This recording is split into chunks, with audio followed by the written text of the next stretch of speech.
Bom dia, irmãos, Deus abençoe a todos. Convido a Santa Amada Igreja a leitura do Salmo 11.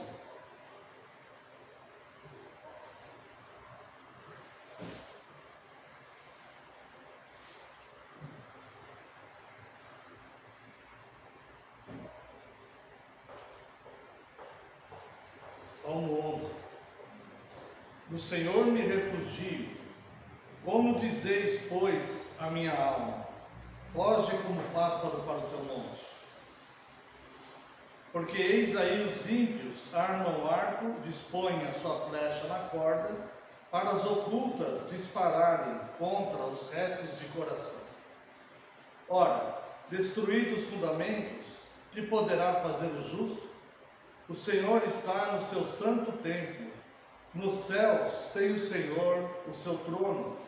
Os seus olhos estão atentos, as suas pálpebras sondam os filhos dos homens.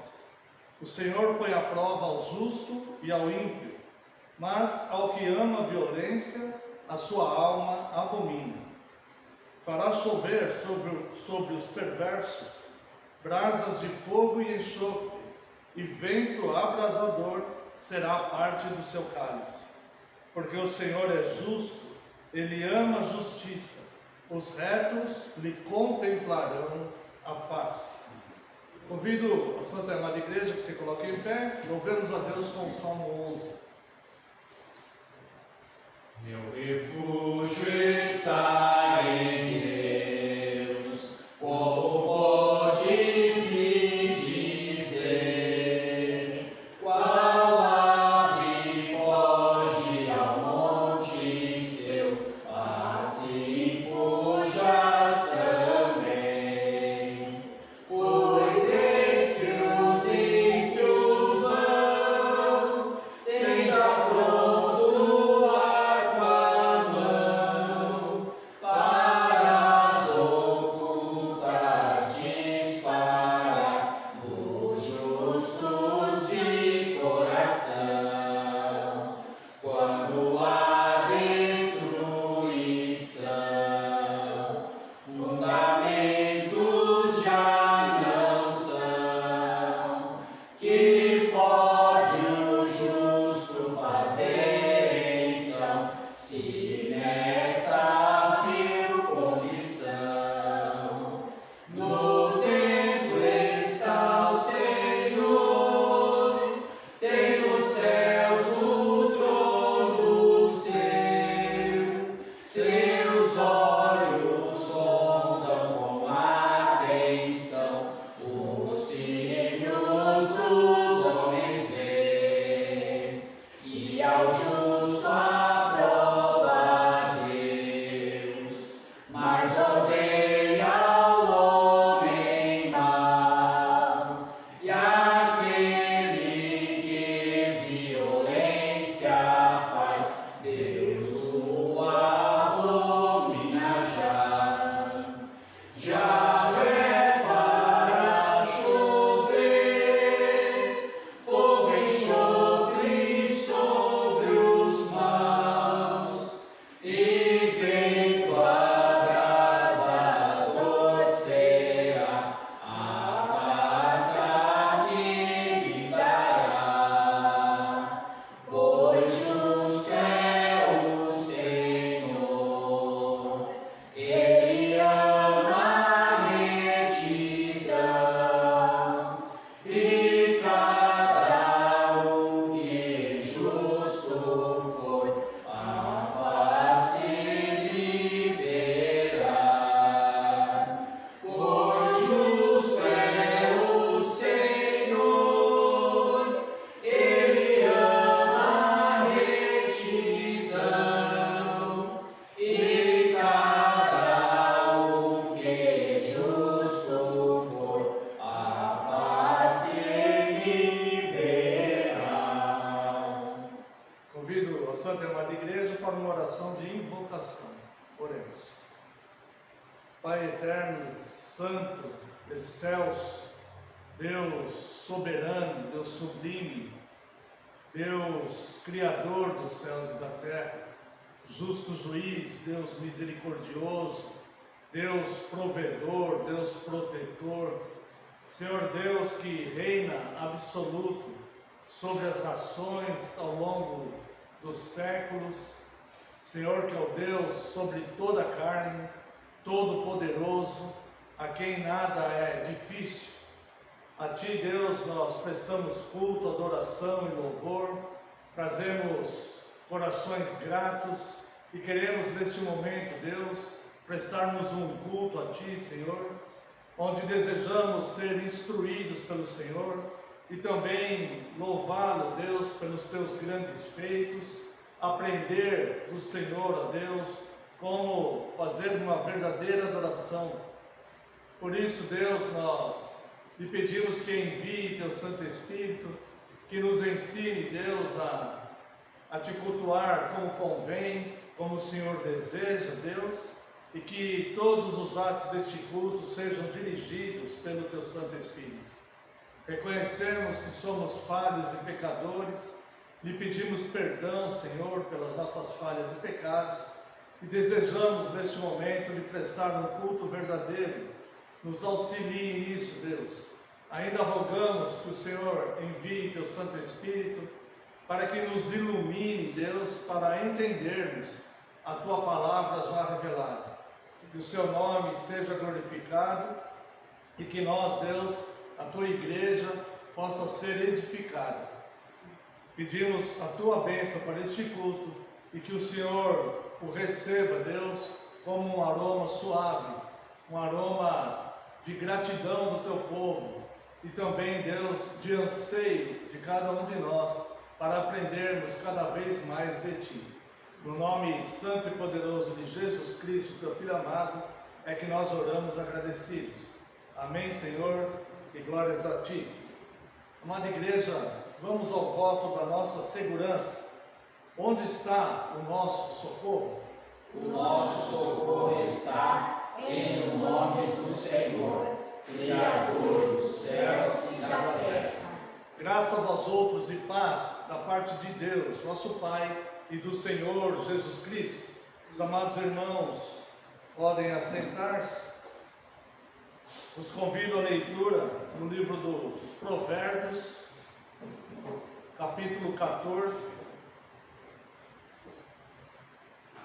Leremos a partir do verso 22.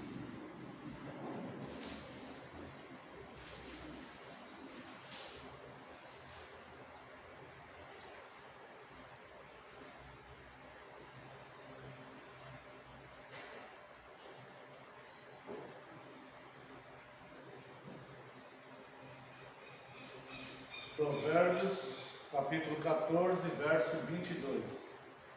Acaso não erram os que maquinam o mal? Mas amor e fidelidade haverá para os que planejam o bem. Já há algum tempo atrás, nós trouxemos uma palavra de ensino à igreja sobre os provérbios, né? E nós só relembrando um pouco. Provérbios são frases de efeito retiradas da experiência humana, ou seja, os provérbios por si só, eles são frases verdadeiras, eles são retirados da experiência humana, são situações relatadas numa frase de efeito, situações que já passaram pelo crivo do tempo, já foram comprovadas que essas coisas são assim. E no caso dos provérbios bíblicos, ainda mais, porque elas são inspiradas pelo Espírito Santo. Então, os provérbios é uma forma didática, né? Os orientais sempre fizeram uso de provérbios para ensinarem, os pais ensinarem os filhos, os professores ensinarem os alunos, os mestres ensinarem os seus discípulos e assim por diante, tá? Então, são frases de efeito com uma afirmação verdadeira. Ela sempre contém a afirmação verdadeira. Formulada em frase de efeito, mas contém a afirmação verdadeira. Principalmente, como dissemos, o caso dos provérbios bíblicos, que são inspirados pelo Espírito Santo. Tá? Este versículo, este provérbio que está no capítulo 14, verso 22, fala de planejamento e dolo. fala de premeditação, fala de planejamento. Então, aqui aponta as duas situações possíveis dentro do planejamento, dentro de uma premeditação, duas situações. O dolo, ou seja, o ser humano ele é capaz de planejar o bem ou de planejar o mal. O ser humano ele é capaz de agir de acordo com o seu próprio planejamento, seja para o bem ou seja para o mal. É claro que se isso for infringir, né? Imagine, por exemplo, dando uma ilustração extrema, né? Um chefe de uma grande nação ao tomar uma decisão, se isso for infringir os planos de Deus, o próprio Deus impedirá. Mas em situações fortuitas do dia a dia, como nós olhamos para nós, tudo é fortuito. Nós não vemos Deus barrando ou colocando coisa na maioria das vezes, né? Às vezes nós vemos isso acontecer, mas no dia a dia, muitas vezes nós não vemos. Então, nós podemos entender dessa forma: o ser humano, ele consegue planejar o bem e planejar o mal, e ele consegue fazer o que ele planeja. Então, é como se o nosso pensamento, ele fosse uma preparação para algo que vai ser concretizado na prática um dia, mesmo que isso demore a acontecer, né? Quanto mais tempo isso fica no campo do planejamento, mais fortemente ele acontece um dia, muitas vezes. Não digo atrair coisas, não é isso que estou dizendo. Eu digo do ser humano planejar na mente e ele colocar em prática um dia. Tá? Nada sobrenatural, nada sobrenatural. Apenas coisas que ele está projetando na sua mente e que ele um dia venha praticar. Então aqui, o versículo 22, ele vai apontar justamente isso. E aqui, esse provérbio, ele faz uma pergunta no sentido de deixar claro uma realidade, né? Por exemplo, é como se ele falasse: se eu pegar uma mangueira com um jato de água e molhar essa cadeira, acaso essa cadeira não ficaria molhada? Obviamente a resposta seria sim. Não tem como a resposta ser não. A resposta é sim. É nesse sentido que ele está falando. Então ele diz aqui, ó: acaso não erram os que maquinam o mal? Então veja que interessante isso daqui, tá? Essa expressão que está aqui, maquinar, é muito usada e ela é muito fácil de compreensão pelo nosso idioma, inclusive, né? Talvez por isso esteja traduzido assim, né? Esse maquinar é no sentido assim de uma máquina de precisão com suas engrenagens, né? Que vão produzir um produto final, né? E esta máquina estaria instalada na nossa mente, projetando algo que vai ter um resultado, né? Então aqui ele diz, a pergunta: acaso não erram os que maquinam o mal? Sim, erram. Aqui já está instituído o pecado do dolo e da premeditação. Tudo pode começar, são diversos pecados que podem acontecer através disso, né? Desde furtos, passando por adultérios, passando por traições, um funcionário traindo o outro numa empresa, um enriquecimento ilícito, até mesmo um homicídio. Até mesmo um homicídio pode ser isso. Caim maquinou na sua mente matar Abel, no primeiro homicídio da história, né? Então isso daqui se refere a vários tipos de pecados, se não todos, talvez todos. Todos os pecados podem nascer dentro dessa premeditação na mente humana. Então a palavra aqui diz: acaso não erram os que maquinam o mal? Sim, erram. Então às vezes começa numa forma ingênua, né? Um pensamento ingênuo. Você, não, isso aqui na prática eu nunca vou fazer. Mas é algo que está sendo fundamentado, elaborado, construído na mente da pessoa, até que um dia não será tão assustador para ela praticar tabaco. É como se ela já tivesse uma naturalidade com aquilo, uma afeição àquilo, né? Uma familiaridade com aquilo, de tanto que ela planeja na sua mente. E depois o versículo continua: mas amor e fidelidade haverá para os que planejam o bem. Aqui então nós entendemos também de duas formas, né? Porque da forma como está a afirmação, aqueles que planejam o bem colherão amor e fidelidade. Aquele que ocupa sua mente em planejar o bem, em pensar o bem, em pensar que é coisa boa. Pode vir um pensamento mal, pode, mas ele aborta aquele pensamento. Ele não alimenta aquilo. Então ele só alimenta o que é um pensamento bom, algo bom. Isto, amor e fidelidade, virá sobre ele, irá acompanhá-lo. Tá? E a segunda versão que temos aqui, amor e fidelidade haverá para os que planejam o bem. Quer dizer então que para os que planejam o mal, o que virá é o contrário de amor e fidelidade. Essas pessoas, elas colherão, né, infidelidade e ausência de amor na sua própria vida, em situações pelas quais ela possa vir a passar um dia, né? Então, eis aqui uma exortação bíblica, né, para o cuidado e a responsabilidade que cada indivíduo tem consigo mesmo, com o próximo, né, em alimentar bons pensamentos, porque essa responsabilidade, esse pensamento dele, pode parecer que seja só o universo dele, algo muito pessoal, que não vai passar para outros, mas esse pensamento, com certeza, um dia, ele irá afligir, se for um pensamento mau, ele irá afligir a sociedade em volta dele, né? Sua família, seu lar, sua igreja, seus amigos, enfim, seu local de trabalho, seu ambiente escolar, depende do que você está planejando, né? Então, o pensamento mau, ele vai sair desse universo pessoal e vai fazer um mal para alguém. Então, é uma responsabilidade não só com ele, mas uma responsabilidade com as pessoas também. E aquele que planeja o bem, este pode se sentir seguro, porque amor e fidelidade virão sobre ele, né?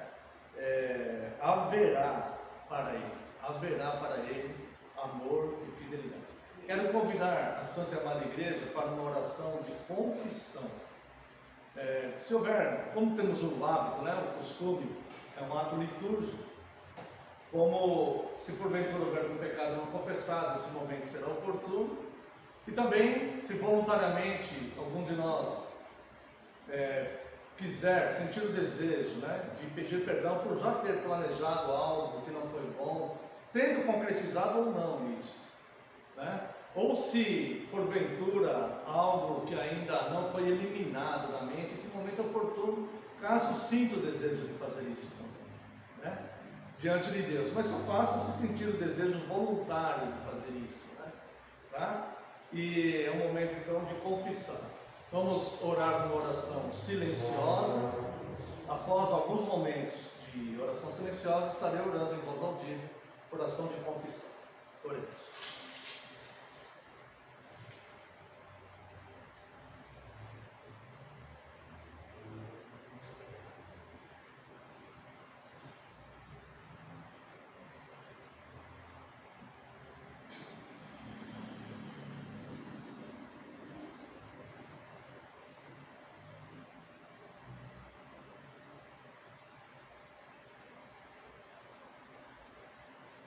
Gracioso e eterno Deus, nós te louvamos, Senhor, te louvamos pela tua sabedoria, que o Senhor graciosamente nos deu através da revelação da tua santa palavra. Nós só agradecemos muito por ela, Deus, porque ela é luz para as nossas vidas, ela não nos deixa, Deus, nós cairmos por caminhos que trarão consequências negativas para nós ou para pessoas ao nosso redor. E nós te agradecemos muito, Deus, pela tua santa palavra, porque é o teu amor manifesto nelas. Mesmo quando são palavras duras, é o seu amor manifesto nelas. Porque o Senhor nos ensina o caminho certo a seguir, para termos uma vida, Deus, de melhor qualidade, mais confiantes, com esperança, Deus, sem colhermos, Deus, os maus frutos dos maus pensamentos e das más ações, das más atitudes. Neste momento, Deus, a tua igreja confessa diante do Senhor os seus pecados. Nós lhe pedimos perdão a Deus pelas nossas falhas e pecados. Se porventura os pecados que cometemos essa semana nós não confessamos, nós lhe pedimos perdão agora. E também, Deus, se nós maquinamos algo em nossa mente que não foi do seu agrado, que não foi bom, algo que pensamos que é o mal, nós lhe pedimos perdão por isso, Deus. Nós queremos ser de fato a luz do mundo, como o Senhor escolheu para a sua igreja. Nós queremos ser a luz do mundo, nós queremos fazer o bem nesta terra, Deus, enquanto aqui peregrinarmos. Por isso nós lhe pedimos perdão, Senhor. Apelamos pelas tuas muitas misericórdias. E também, Deus, lhe pedimos que possamos hoje ser pessoas melhores do que fomos ontem. No nome santo e poderoso de Jesus Cristo é que nós oramos agradecidos. Amém, Senhor, e glórias a Ti. Quero convidar a Santa e Amada Igreja para louvarmos a Deus com o hino 46. Aquele que sentir o desejo de estar ofertando, neste momento é o oportuno. Eu perdi o pecador, longe do meu Jesus, já me achava sem vigor, a perecer sem luz. Meu estar no Cristo vivo, dando-me sua mão, e salvar-me conseguiu da perdição. Cristo me amou, Ele livrou. O seu imenso amor me transformou. Foi seu poder, o seu querer. Sim, Cristo Salvador me transformou. Minha vida, todo ser, quero lhe consagrar. A seu lado vou viver, o seu amor cantar, a mensagem transmitir aos que perdidos são. Venham todos já fluir a salvação. Cristo me amou, Ele livrou. O seu imenso amor me transformou. Foi seu poder, o seu querer. Sim, Cristo Salvador me transformou. Convido a Santa e Amada Igreja para a leitura do Dia do Senhor 30. Apenas leitura, porque o sermão será catequético. Dia do Senhor 30. Temos estudado desde o Dia do Senhor 25, no Catecismo, a palavra e os sacramentos. dia do Senhor 25, nós vemos que somente pela fé é que nos tornamos participantes de Cristo e dos seus benefícios. O que são esses sacramentos? Quantos sacramentos Cristo instituiu? Depois, no dia do Senhor 26, de que modo o Santo Batismo nos faz saber e nos assegura que o único sacrifício de Cristo na cruz nos beneficia. O que significa ser lavado com o sangue e o Espírito de Cristo, onde Cristo prometeu que nos lavaria com o seu sangue e com o seu Espírito. Dia do Senhor 27, estudamos que o lavar exterior com água, por si mesmo, não remove os nossos pecados, é apenas uma ilustração, um sinal, tá? Estudamos também no dia do Senhor 27 por que o batismo é chamado de lavar, regenerador e purificador de pecados. E também estudamos sobre o batismo das crianças pequenas, que devem fazer parte da aliança com Cristo, Em nenhum momento das Escrituras as crianças são excluídas da comunhão com Cristo. Não há passagem bíblica nenhuma que exclua as crianças da ordenança, que a deixem crescer sem fazer parte da promessa. Depois, o dia do Senhor 28, a pergunta 75, falando sobre a Santa Ceia do Senhor, de que modo a Santa Ceia nos faz saber e nos assegura acerca do sacrifício de Cristo, o que significa comer o pão e beber o vinho, onde foi que Cristo prometeu que Ele quer alimentar e refrigerar o seu povo com o seu corpo e seu sangue. E no domingo passado, no dia do Senhor 29, nós vimos que o pão e o vinho não são transformados no corpo e no sangue de Cristo. Essa doutrina, infelizmente, embora ainda exista hoje no catolicismo romano, ela surgiu ao longo do tempo, ela não tem uma fundamentação bíblica, E acabou, inclusive, gerando a idolatria da hóstia, Vimos também a semana passada, o porquê Cristo chama o pão de seu corpo e o vinho de seu sangue. Assim chegamos hoje, no dia do Senhor 30, e eu convido a Santa Irmã da Igreja as perguntas 80 a 82. Pergunta 80. Qual a diferença entre a ceia do Senhor e a missa do Papa? Resposta.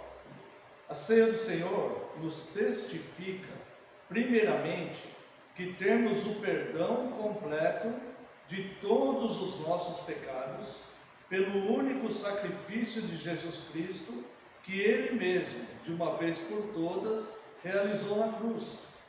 Em segundo lugar, que pelo Espírito Santo somos enxertados em Cristo, o qual está agora no céu, em seu corpo verdadeiro, à mão direita do Pai, e é onde Ele quer ser adorado.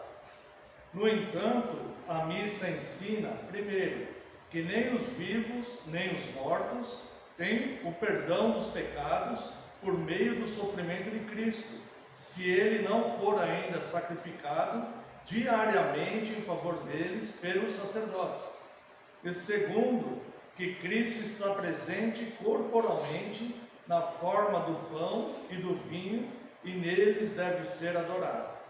A missa, portanto, não é outra coisa senão a negação do único sacrifício e sofrimento de Jesus Cristo, e é uma idolatria maldita.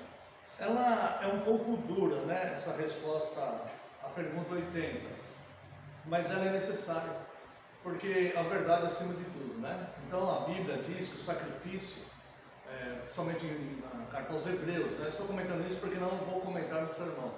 Na carta aos Hebreus, que o sacrifício foi feito uma vez por todas. Nós não precisamos ficar sacrificando Cristo, todos os dias ou todos os domingos, o pão não se transforma no corpo de Cristo. Pergunta, então, a diferença, eu já vi pessoas, irmão, só a título de curiosidade, Eu já vi pessoas menosprezando muito a reforma por simplesmente não conhecer a história, né? Já ouvi pessoas dizendo assim, não, a reforma só mudou os nomes, né? Mudou o nome da igreja, mudou a roupa do padre para a roupa do pastor, tirou o nome de padre e colocou pastor, e mudou e tirou o nome de missa e colocou o culto, né? Não, não é isso. A reforma ela corrigiu para que a igreja voltasse aos padrões bíblicos, tá? Em que a igreja católica romana havia se desviado. Pergunta 81. Quem deve vir à mesa do Senhor? Resposta: aqueles que verdadeiramente estão descontentes consigo mesmos por causa de seus pecados e que mesmo assim confiam que eles lhes foram perdoados e que o mal que ainda resta neles está coberto pelo sofrimento e morte de Cristo, e que também desejam cada vez mais fortalecer a sua fé e corrigir a sua vida. Mas os hipócritas e os que não se arrependem comem e bebem juízo para si mesmos. Então a Santa Ceia não é para pessoas que se consideram sem pecados ou perfeitas, né? Mas para aquele que está insatisfeito porque sabe, ele conhece a verdade de Cristo e sabe que ele ainda é pecador. Pergunta 82. Aqueles que por sua confissão e vida demonstram que são incrédulos e ímpios, devem ser admitidos à ceia do Senhor? Resposta: não, porque a aliança de Deus seria profanada e a sua ira se acenderia contra toda a congregação. Por isso, de acordo com o mandamento de Cristo e de seus apóstolos, a igreja cristã tem o dever de excluir tais pessoas pelas chaves do reino dos céus, até que corrijam a sua vida. Até aqui, quero convidar a Santa Amada Igreja para louvarmos a Deus com o hino com o Salmo 116.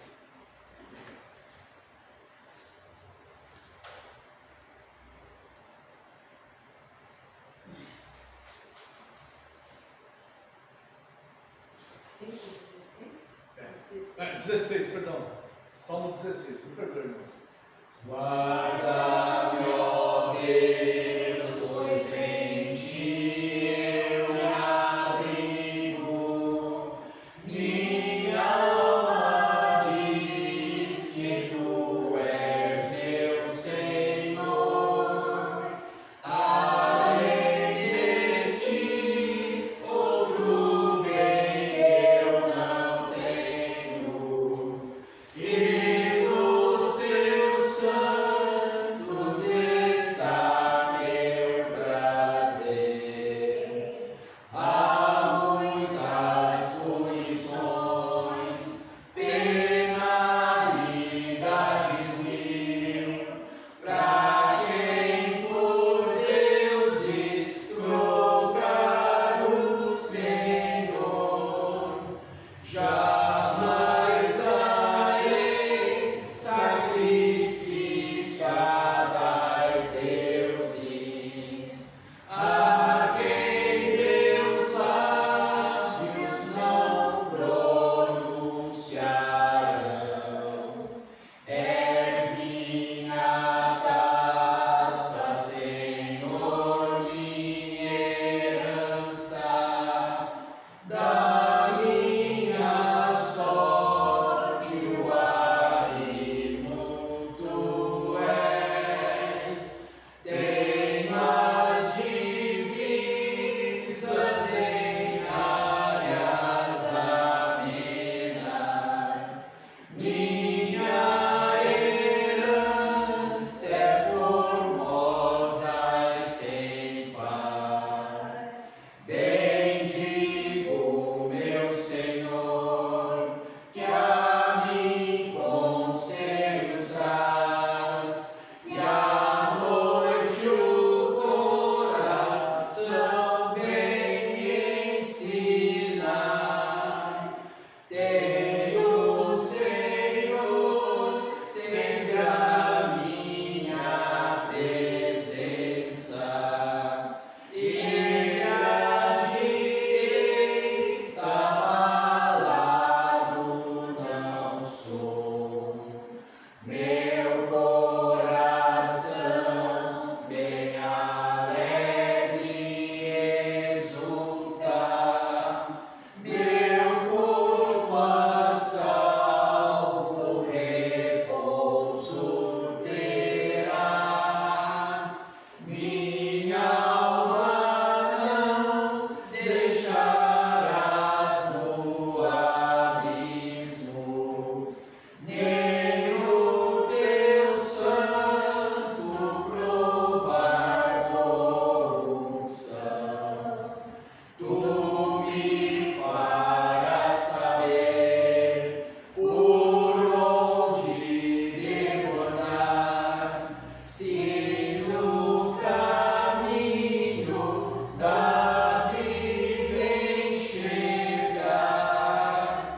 Santa e Amada Igreja, para a leitura do Evangelho de João, capítulo 2.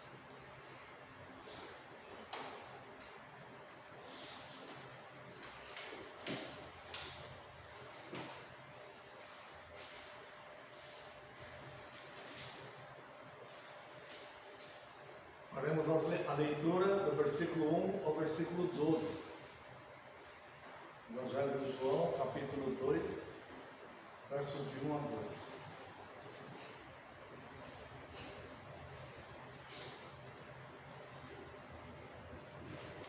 João 2, de 1 a 12.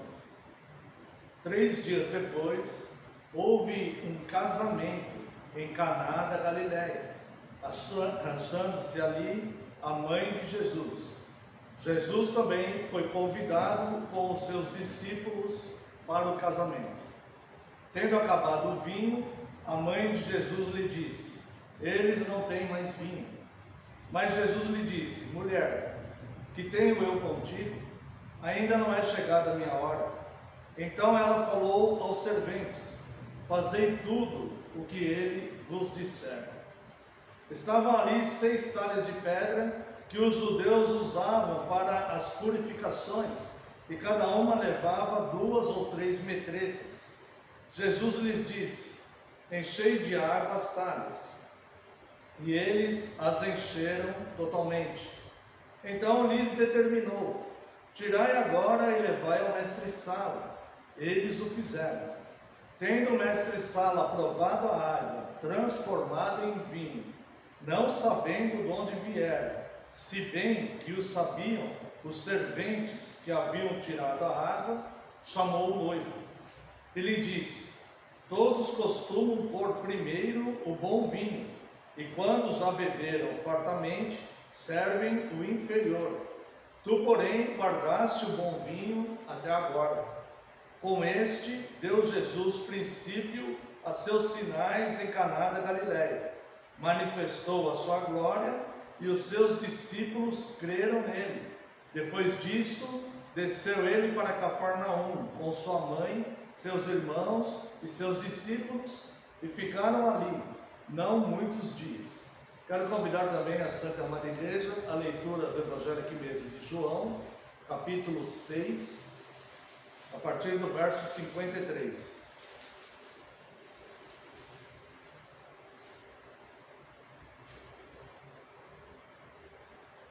Respondeu-lhes Jesus: em verdade vos digo, se não comerdes a carne do Filho do Homem e não beberdes o seu sangue, não tendes vida em vós mesmos. Quem comer a minha carne e beber o meu sangue tem a vida eterna, e eu ressuscitarei no último dia. Pois a minha carne é verdadeira comida, e o meu sangue é verdadeira bebida. Quem comer a minha carne e beber o meu sangue, permanece em mim, e eu nele. E ainda, a primeira carta aos Coríntios, capítulo 11, verso 25.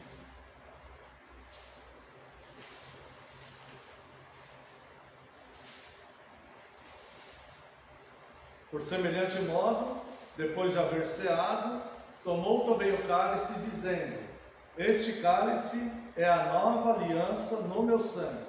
Fazei isto todas as vezes que o beberdes, em memória de mim. Até aqui, convido a igreja a uma breve oração. Oremos.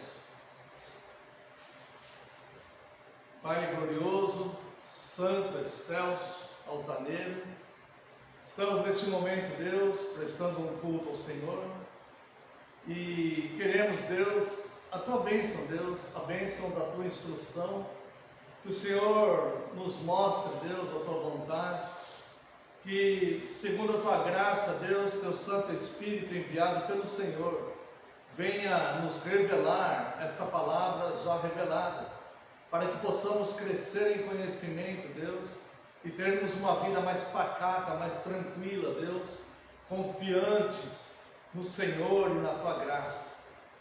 Por isso, Deus, eu lhe peço perdão pelas minhas falhas e pecados, e eu rogo a Ti, Deus, que tudo que for falado agora seja ministrado somente pelo Teu Santo Espírito, que não saia dos meus lábios nada que não seja ministrado pelo Teu Santo Espírito, Senhor.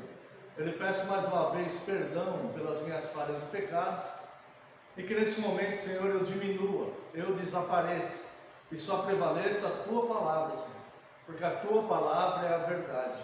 Em nome de Jesus, Teu Filho amado, é que oramos. Amém, Senhor. Amada Igreja do Senhor Jesus Cristo, venho vos proclamar o sangue redentor de Cristo no último dia do Senhor, a fim de nos prepararmos para a ministração da Santa Ceia, estudando o seu catecismo. Nós meditamos sobre o pão de Cristo e hoje, com a graça de Deus, meditamos um pouco sobre o sangue de Cristo, o vinho puro e santo, que se alguém dele não beber, não terá vida em si mesmo. E porque se alguém dele não beber, não terá vida em si mesmo? Porque o próprio Cristo ensinou essa realidade, conforme nós vimos agora em João 6, verso 53, que diz: respondendo Jesus, em verdade vos digo, se não comerdes a carne do Filho do Homem e não beberdes o seu sangue, não tendes vida em vós mesmos. Porque a vida do corpo é o seu sangue, conforme nós vemos em Levítico, capítulo 17, 14, quando o Senhor Deus estava juntando o seu povo, quando Deus escolheu a sua nação e a livrou do cativeiro egípcio, e Deus então estava dando as diretrizes do primeiro sacerdócio, ou melhor, do sacerdócio levítico, embora houvesse um sacerdote antes, que era Melquisedeque, né? Quando Deus estava dando ordens para o seu sacerdócio, as leis sacerdotais, Deus dá uma declaração muito importante em Levítico 17, 14: portanto, a vida de toda a carne é o seu sangue. Por isso tenho dito aos filhos de Israel: não comereis o sangue de nenhuma carne, porque a vida de toda a carne é o seu sangue. Qualquer que o comer será eliminado.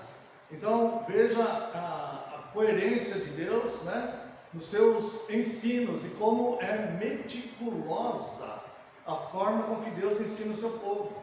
São muitas informações e Deus foi ensinando ao longo de séculos, preparando para Cristo e a sua igreja. E hoje, nós, com o conhecimento de Cristo, nós podemos olhar então para o que Deus ensinava lá nos primórdios, né? Quando Deus estava ali organizando o seu povo, as realidades que Deus ensinava. Por que nós tomamos o sangue de Cristo? Porque é a vida do próprio Cristo. E Cristo fala: quem não toma, não tem vida em si mesmo. Porque nós somos membros do corpo de Cristo. Então nós participamos do corpo de Cristo. Nós estamos unidos com o corpo de Cristo. Então nós precisamos da vida de Cristo, né? Então nós somos membros de um corpo cujo Cristo é a cabeça, ou seja, existe aqui uma unidade perfeita e a própria vida de Cristo atuando em nós. Porque o sangue de Cristo foi o preço de nosso resgate. Se os irmãos quiserem acompanhar em 1 Pedro, capítulo 1, os versos 18 e 19, há essa declaração: sabendo que não foi mediante coisas corruptíveis, como prata ou ouro, que fostes resgatados do vosso fútil procedimento que vossos pais vos legaram, mas pelo precioso sangue, como de cordeiro sem defeito e sem mácula, o sangue de Cristo. Então, note que há aqui uma profundidade nisso, né? Esse sangue ele foi derramado para pagar os nossos pecados, para que nós tivéssemos o perdão e a vida, e tivéssemos a vida nele, né? E porque é a mensagem apostólica da aliança com Cristo. Se nós analisarmos lá o que lemos na primeira carta aos Coríntios, capítulo 11, 25, nós lemos ela agora, né?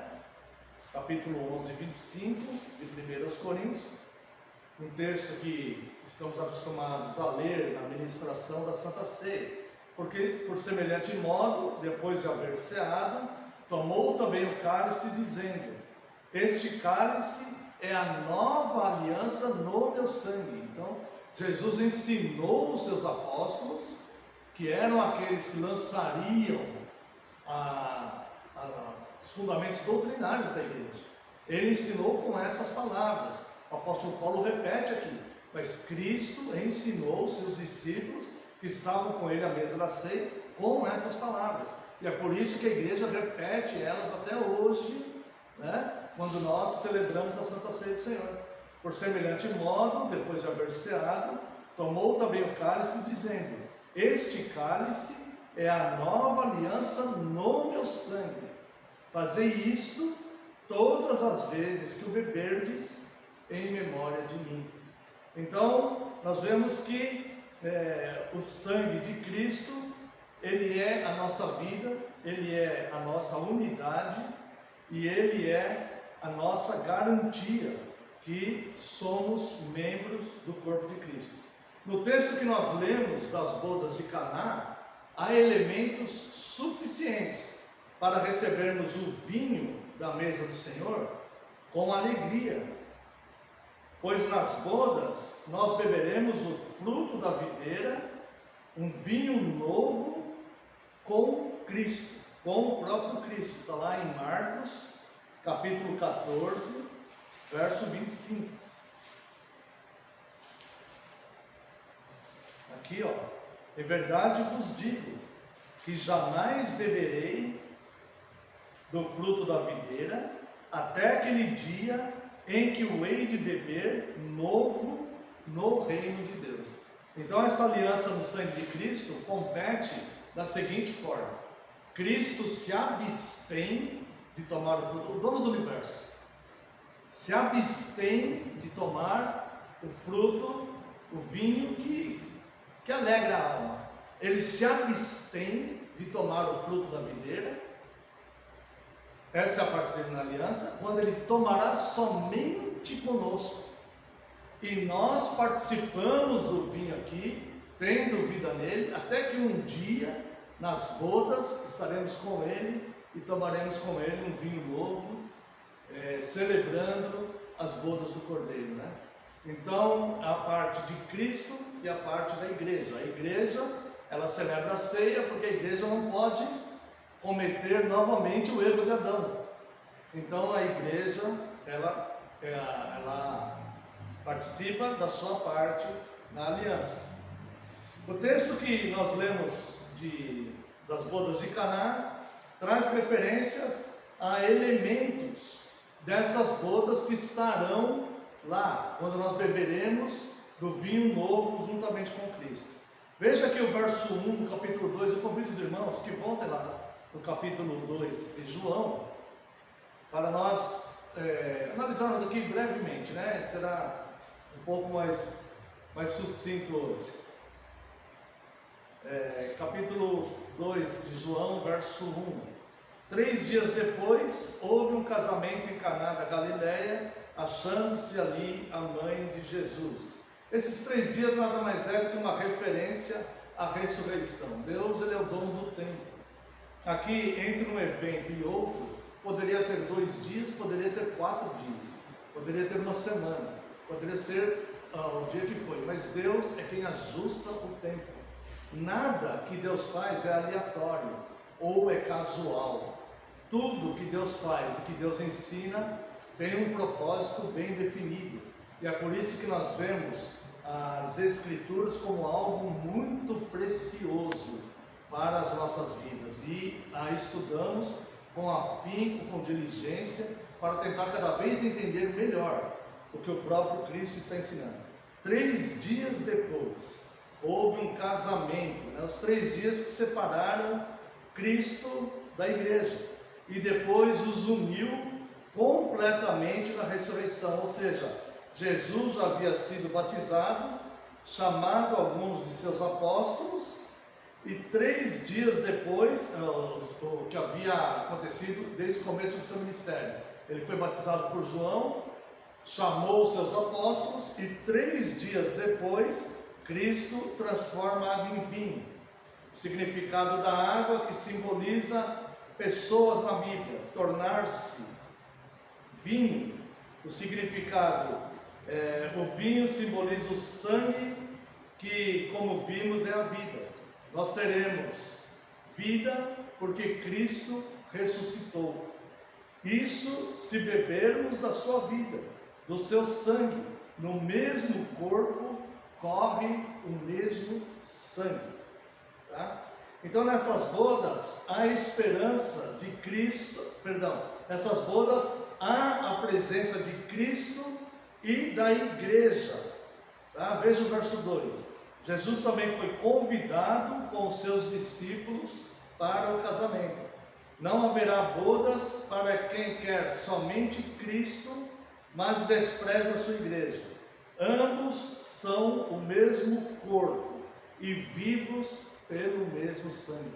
Nós estamos hoje numa época, em que as pessoas, muito em função também de erros cometidos por diversos segmentos cristãos, um erro leva a outro erro, e algumas pessoas se baseiam nisso e falam: olha, eu não quero a igreja, mas eu quero Cristo. Isso é simplesmente impossível, porque a igreja e Cristo é uma unidade, bebendo do mesmo vinho. Então, os católicos romanos usam uma frase que é mal interpretada, que dizem: não há salvação fora da igreja. Eles querem dizer fora da igreja romana, Na verdade, não há salvação fora da igreja, porque Cristo instituiu a igreja como sua noiva, E a igreja, guardando os mandamentos, as ordenanças, os sacramentos, a santa comunhão, estando juntos, sendo governados da maneira que a Bíblia descreve que ela deve ser governada, fora desse sistema que o próprio Cristo implantou, de fato não há vida. Então a pessoa ela deve estar em comunhão ativa, vivendo e bebendo, vivos no mesmo sangue. O vinho natural humano é finito e acaba. Veja o verso 3. Mas Jesus lhe disse: mulher, que tenho eu contigo? Verso 3. Tendo acabado o vinho, a mãe de Jesus lhe disse: eles não têm mais vinho. Então o vinho natural humano é finito e acaba. Assim é a vida neste século. Ela vai acabar. A continuidade dessa vida vai depender não da vontade da carne, mas da autoridade de Cristo em dar o seu vinho novo e puro, aquele que ele está guardando e que beberá com a sua noiva nas bodas. Então essa ressurreição em Cristo depende da autoridade de Cristo. O vinho comum, secular, ele vai acabar, como acabou naquela festa. Nossa vida, por melhor que ela esteja, por mais alegre que sejamos, por mais saúde que tenhamos, por melhor que a gente viva em muitos anos, um dia ela vai acabar. Então, mas a continuidade dessa vida com o vinho novo depende da autoridade de Cristo. Em outras palavras, irmãos, a nossa vida mesmo será lá. Aqui é uma preparação, vamos dizer assim. Depois vem o verso 4. Mas Jesus lhe disse: mulher, que tenho eu contigo, ainda não é chegada a minha hora. Quando Maria, ela fala para Jesus, eles não têm mais vinho, e Jesus dá uma resposta assim, a princípio pode parecer uma grosseria, mas não é. Isso aqui é um ensino e eu quero tentar explicar para os irmãos. Mulher, que tenho eu contigo, ainda não é chegada a minha hora. Nessa frase, Jesus desperta cada leitor desse texto sobre o futuro das Escrituras, a perceber o significado espiritual daquele ato. O ministério de Cristo já havia começado. Qual hora então que ainda não havia chegado? Ele já havia batizado e ele já havia escolhido os seus apóstolos. Ali ele está fazendo o seu primeiro sinal. mas o seu ministério já havia começado. Né? Não é que seu ministério começou ali.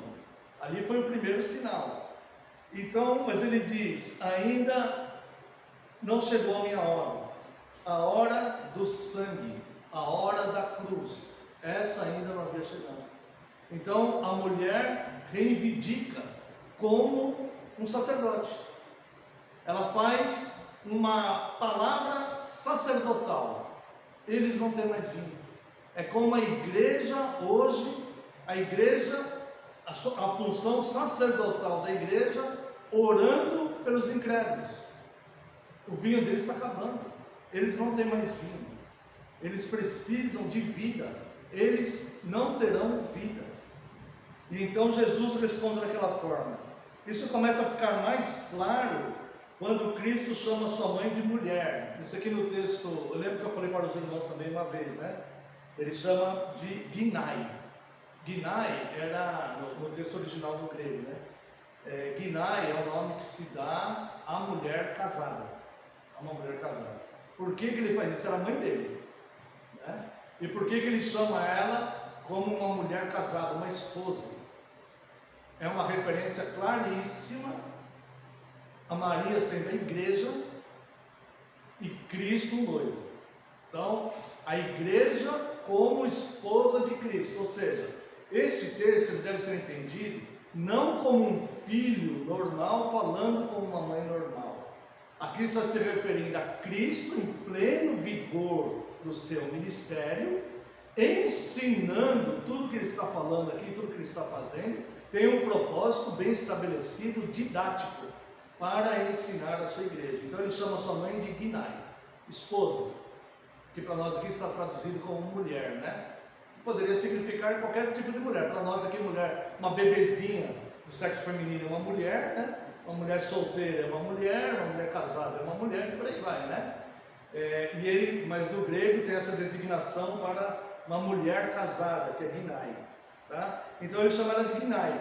E aqui, então, nós vemos que naquelas bodas humanas, Cristo passa a ensinar as bodas espirituais, ou seja, o noivo com a sua noiva. A Ginai, a esposa, ela faz uma oração, ela faz um pedido sacerdotal para Cristo. Acabou o vinho, eles não têm mais vinho. Naquele momento ele fala para ela: o que tens comigo? Ainda não chegou a minha hora. Mas aí ele chama ela de esposa. E aí então, irmãos, note a função da igreja, tá? Cristo passa a ensinar as bodas espirituais. O noivo com a sua noiva deverão ser unidos pela mesma vida. O noivo deu seu sangue para estar com a noiva. Então a sua noiva, a igreja, naquele momento representada por Maria, dá a mensagem que é a mensagem que a igreja dá ao mundo. Verso 5. Então ela falou aos serventes: fazei tudo o que ele vos disser. Esta é a mensagem da igreja para o mundo. O que eu devo fazer? Fazer tudo o que Cristo vos disser. Quando a igreja, quando um pastor, um presbítero, um oficial, ele vai aconselhar alguém, ele pega as escrituras para aconselhar alguém. Ele não aconselha alguém do que ele acha, do que ele supõe, que na mente dele poderia ser melhor para aquela pessoa. Ele não faz isso. Ele pega a escritura e fala para ela: fazei tudo, e fala para aquela pessoa: fazei tudo o que ele vos disser. Então acompanha o raciocínio aqui, tá? Tendo acabado o vinho, a mãe de Jesus lhe disse: eles não têm mais vinho. Ela reivindica com ele. Ela é como a igreja fazendo uma oração sacerdotal para pessoas que Jesus não orou pelos perdidos. Na oração sacerdotal, ele não orou pelos perdidos. Mas por que a igreja tem que orar? Porque Jesus sabia quem eram os salvos e quem eram os perdidos. A igreja não sabe. Então nós oramos por todos e nós reivindicamos por todos. Então, aqui, tendo acabado o vinho, a mãe de Jesus lhe disse: eles não têm mais vinho. Ela faz uma oração sacerdotal. Aí Jesus lhe responde: que tenho eu contigo? Ainda não é chegada a minha hora, eu ainda não morri, ressuscitei. O meu sangue ainda não foi derramado. É isso que Jesus está falando. Meu sangue ainda não foi derramado. E então, ele mesmo, mas Jesus lhe disse: esposa, ginai, que para nós está traduzido como mulher, né? Nós também usamos mulher no sentido de esposa, né? Marido e mulher, né? Então a palavra mulher no nosso vocabulário, dependendo da frase a gente sabe ao que está se referindo, né? Tudo mais. Então, mas Jesus lhe disse, mulher, nesse caso, ginai, no original, esposa de Cristo, que tenho eu contigo, ainda vai chegar a minha hora. Então ela falou para os serventes, fazei tudo o que ele vos disser. Ela faz a oração sacerdotal, ele responde para ela, e ela dá a mensagem para as pessoas, a mensagem para o mundo. Fazei tudo o que ele vos disser. E então, Jesus, e a mensagem de Cristo, ele começa a passar, a partir do verso 6, a mensagem dele é a purificação. Veja aqui os versos 6 e 7. Estavam ali 6 talhas de pedra que os judeus usavam para as purificações. Jesus podia mandar pegar qualquer vasilha daquela casa, ou até mesmo os odres onde estava o vinho que havia terminado. Jesus podia pegar aqueles odres e falasse assim para os serventes: enche de água, enche esses odres aí que o vinho acabou, enche de água. Jesus poderia fazer isso, ou pegar qualquer outra vasilha. Mas, como eu falei no início, nada que Jesus faz é aleatório, ou casual, ou sem querer, ou coincidentemente. Tudo tem um propósito estabelecido e bem definido, né? Então, estavam ali, verso 6, estavam ali 6 talhas de pedra que os judeus usavam para as purificações. E cada uma levava 2 ou 3 metretas. Jesus lhe disse: enchei de água as talhas, e eles encheram totalmente as talhas. As talhas então eram usadas para a purificação. Enchei de água a regeneração pela purificação, como a água do batismo, a água regeneradora da palavra. Enchei de pessoas a serem purificadas. A água representa pessoas também. Enchei de pessoas a serem purificadas e as entreguem diante de Cristo. Coloque pessoas a serem purificadas dentro da igreja. A igreja não é seletiva. A igreja não vai buscar aqueles que são consagrados e estão prontos. A igreja tem que estar com as portas abertas para todo tipo de pessoa, como estiver a vida dela. E essas pessoas devem ser acolhidas e amadas, e recebidas e abraçadas. Enchei essas talhas de pessoas a serem purificadas e as entreguem diante de Cristo, e essas pessoas terão o sangue puro de Cristo, o sangue do perdão, o sangue da nova vida. Essa é a função da igreja. A medida grega de metreta era 40 litros, como os 40 dias do dilúvio, como os 40 anos de peregrinação no deserto, como os 40 dias de tentação de Cristo no deserto, como os dilúvios e desertos da vida de todo aquele que, cansado do seu fardo pesado, árduo e espinhoso, resolve trocar a sua dor pelo jugo suave de Cristo. Quero nesse momento te convidar a trocar o seu fardo pesado, sofrível, muitas vezes inútil, que não vai acrescentar nada para você nem para ninguém, pela nova vida em Cristo, pela comunhão da mesa do Senhor, pelo vinho novo que te tornará nova criatura. E eis que as coisas velhas já passaram, e você viverá em novidade de vida. Lance, portanto, sobre ele toda a tua ansiedade, porque ele tem cuidado de vós. Jesus então determina, veja o verso 8. Então lhes determinou: tirai agora e levai ao mestre-sala. E eles o fizeram. Jesus não pediu isso.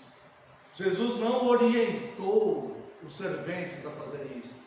A palavra descrita aqui nas Escrituras, no original, muito bem traduzida aqui, é determinou. Jesus, ele era, se você pegar pela questão secular, ele era um convidado da festa. Se você pegar pela questão espiritual, ele é o rei do universo. E aqui ele determinou, e é por isso que ele pode determinar. Então Jesus, ó, verso 7, Jesus lhe disse: enchei de água as talhas, e eles encheram totalmente. Verso 8, então lhes determinou: tirai agora e levai ao mestre-sala. E eles o fizeram. Isso aqui lembra muito quando, segundo a lei levítica, quando alguém estava afligido pela praga, né, que eles chamavam da lepra, né, não era aquela hanseníase como é hoje, né, era uma doença cruel, que a pessoa ia se desfazendo em vida mesmo, né, e aquela praga ali começou a atingir eles no deserto e tudo. Então aquilo perdurou por muitos séculos, aquela situação, e a pessoa que ficava contaminada com aquilo era altamente contagioso, a pessoa tinha que ser isolada, né? E ficava longe dos seus parentes, dos seus amigos e filhos, pessoas que eles amavam, né? E aquelas pessoas então ficavam isoladas ali e tudo. E toda vez que uma pessoa dessa era curada, era purificada, ela tinha que passar pela observação do sacerdote. Então, nós vemos muito nos evangelhos, né? Quando Jesus curava os leprosos, Jesus falava assim: vai e se apresenta para o sacerdote, né? Porque na lei levítica, que durante o ministério de Cristo ainda era a lei levítica, né? O sacerdote examinava e o sacerdote dizia: está curado ou não está curado, né? O sacerdote que ia fazer essa função. E aí então, isso aqui lembra muito isso: enche as talhas, que é o lugar de santificação. A lepra, ela era relacionada ao pecado, né? Então, enche as talhas para a santificação. Agora pega e leva para o mestre-sala. Uma referência assim, como se fosse o cumprimento da lei, para atestar que de fato houve uma purificação ali, tá? E é isso que o mestre-sala vai fazer, como se fosse o sacerdote levítico. Mas não era, ele era o mestre-sala da festa, né? Mas ele vai dar o seu aval, tá? Então Jesus determina, verso 8, Jesus não pediu, ele ordenou, nem ordenou, ele determinou. Não foi que ele ordenou, ele determinou, isso está determinado, isso não pode mudar. Ordenar, às vezes um rei ordena e a pessoa não faz. Ele determinou, quando é determinado, né? Então isso não vai mudar. Então Jesus determinou, a vida pertence a Cristo, Ele é o único que pode determinar a qualidade, o tempo e a pureza alegre e cheia de paz da vida das pessoas. E os servos então obedecem, então é constatado a transformação. Vamos ver aqui verso 9. Tendo o mestre-sala provado a água transformada em vinho, não sabendo de onde viera. Veja aqui, o mestre-sala não sabia o que estava acontecendo. Quem sabia o que estava acontecendo era Maria e aqueles serventes, que ele pediu para encher de água. O mestre-sala não sabia. Verso 9, tendo o mestre-sala provado a água transformada em vinho, não sabendo de onde viera, se bem que o sabiam os serventes que haviam tirado a água, chamou o noivo. Então ele chama o noivo ali, né? Ele diz: todos costumam pôr o primeiro vinho, e quando já beberam fartamente, servem o inferior. Tu, porém, guardaste o bom vinho até agora. O noivo, aqui não diz o que o noivo falou, né?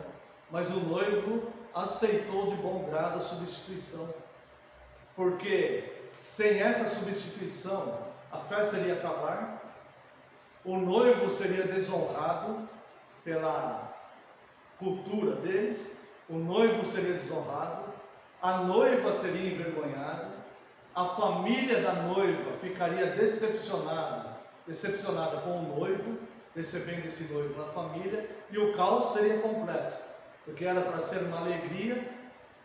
Quando acaba o vinho, quando acaba a vida, se tornaria um verdadeiro caos. Então ele leva o mestre-sala, e o mestre-sala dá o seu aval e honra o noivo. O noivo, ele fica duplamente honrado com a palavra do mestre-sala. A noiva sente admiração pelo noivo. Nossa, o que você fez foi brilhante. Ela também não sabia que foi Cristo que fez tudo aquilo. O que você fez foi brilhante. Ela sente admiração por ele. A família tem orgulho dele, do que ele fez. É assim que seremos recebidos no céu. por causa dessa substituição, não pelos nossos méritos. Não fomos nós, não foi o noivo que transformou o vinho em água, né? Então, assim que seremos recebidos, né? Então, nós vemos aqui que haverá festa no céu. Haverá festa no céu quando nós chegarmos lá. E haverá as bodas, e nós tomaremos junto com Cristo o vinho novo. Seremos recebidos com muito orgulho pelos méritos de Cristo. Nós nos tornamos pão, fruto da boa semente da palavra enxertada em nós, e passamos a ter vida pelo sangue puro, o vinho novo de Cristo. Vivamos, pois, a vida daqueles que herdarão a terra. Amém. Quero convidar a Santa e Amada Igreja para louvarmos a Deus com o hino 381.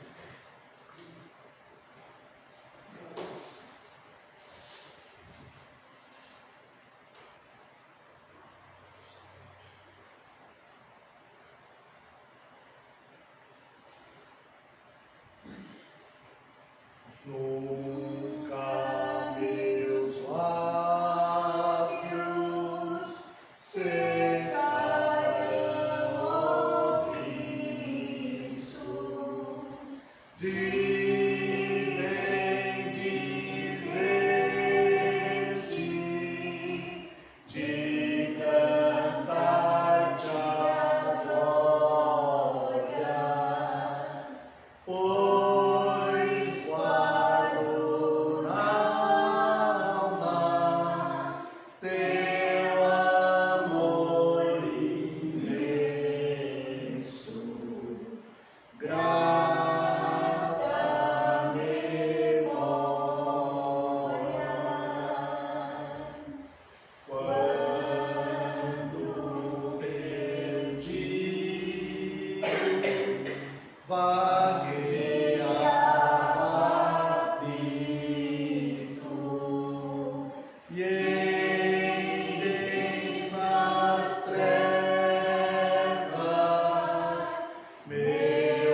precioso e santo, nós te louvamos, Deus, te agradecemos pelo teu imenso amor para conosco, Senhor.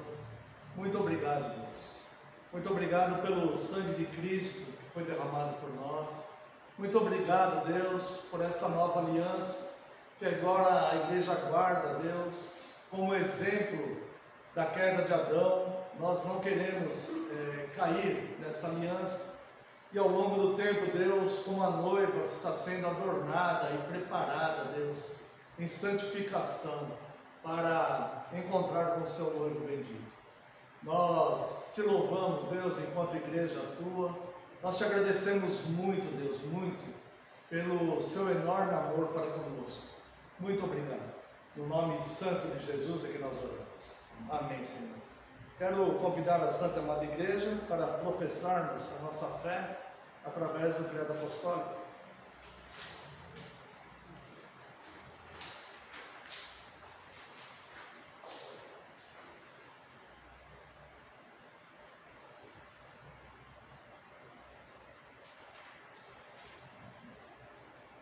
Creio em Deus Pai, Todo-Poderoso, Criador dos céus e da terra, e em Jesus Cristo, seu único Filho, nosso Senhor, que foi concebido pelo Espírito Santo, nasceu da Virgem Maria, padeceu sob Pôncio Pilatos, foi crucificado, morto e sepultado, desceu ao inferno, no terceiro dia ressurgiu dos mortos, subiu ao céu e está sentado à direita de Deus Pai Todo-Poderoso, de onde há de vir a julgar os vivos e os mortos.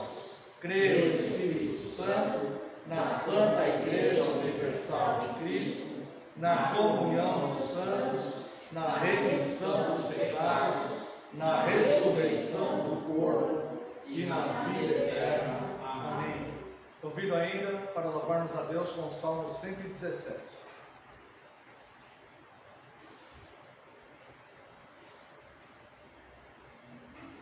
Ao Senhor Deus rendei louvor, todos os povos adorai, dai louvores, ó gentios, porque muito grande é o seu favor, sua misericórdia em nós, do Senhor.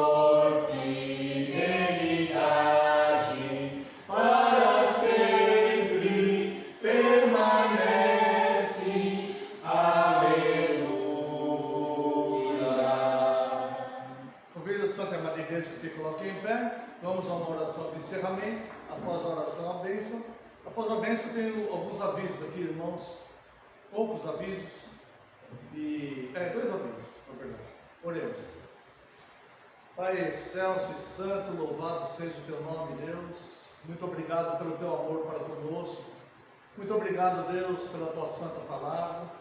E acima de tudo, muito obrigado, Deus, por Cristo, que o Senhor enviou, ó Deus, para resgatar a tua igreja, Senhor, onde um dia estaremos tomando, Deus, do vinho novo, juntamente com o Senhor, nas bodas do Cordeiro. Te louvamos e te agradecemos por essa imensa graça.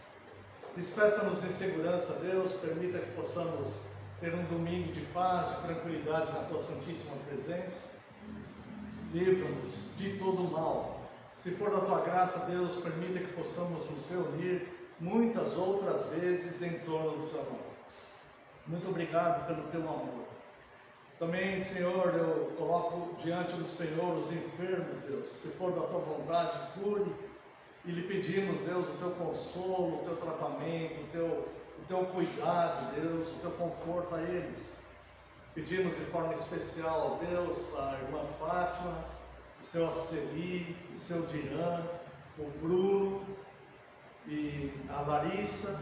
E nós lhe pedimos, Deus, que o Senhor nos abençoe, ó Deus, e se for da tua vontade, Deus, o Senhor manifeste a cura, mas o que pedimos, Senhor, é que a tua vontade prevaleça, que o Senhor conforte a todos aqueles que o Senhor deseja, Senhor, para que o seu nome seja glorificado.